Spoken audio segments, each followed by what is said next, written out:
argin garaan koo na rukute akka sirbaa keessa lubbuun koo siif jedhu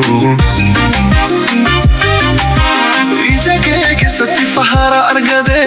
jireenya koo guutuu siif kenname yoo na dhiifte ani eenyu ta'a ati malee lubbuun koo hin jiraatu ta'a halkan si yaada guyyaa si arguuf hawwa jaalalli kee keessa boqonnaa qaba halkan si yaada guyyaa si arguuf hawwa maal gochuu danda'a si bira gahu ati anaaf jireenya naaf duuba fakkaatti ati anaaf jireenya maaltu naaf hafe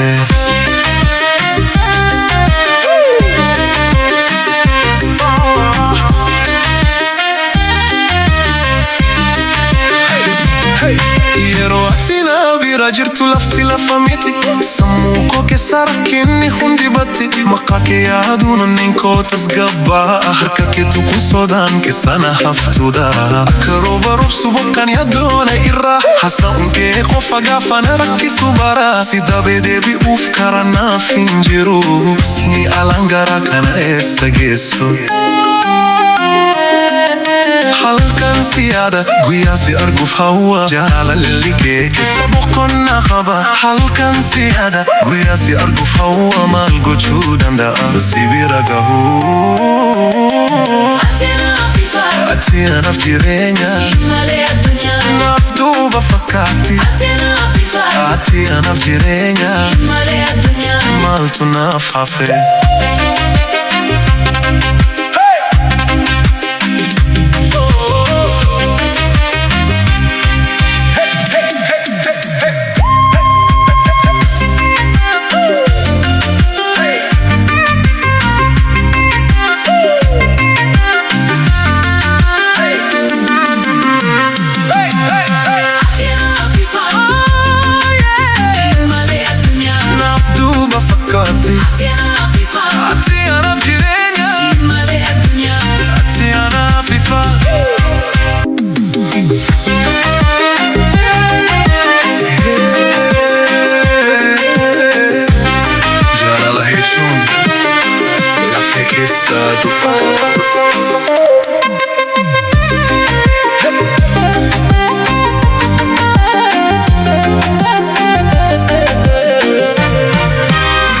ani si arguuf hawwii qaba ture karaa dheeraa keessatti si barbaade ture yeroo si argin garaan koo na rukute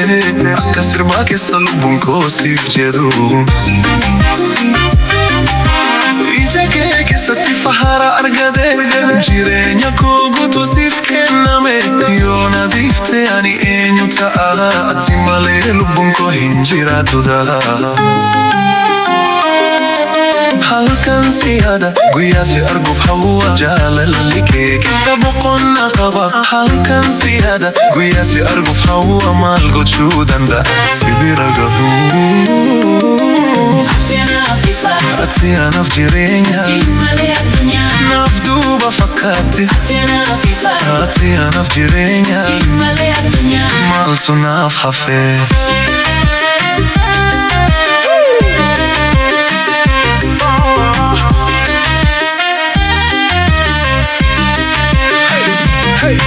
yeroo ati na bira jirtu lafti lafa miti sammuu koo keessa rakkinni hundi batti maqaa kee yaaduun onneen koo tasgabbaa harka keetu kun sodaan keessa na haftuudha akka rooba roobsu bokkaan yaadoona irraa haasa'uun kee qofa gaafa na rakkisu bara si dabee deebi'uuf karaa naaf hin jiru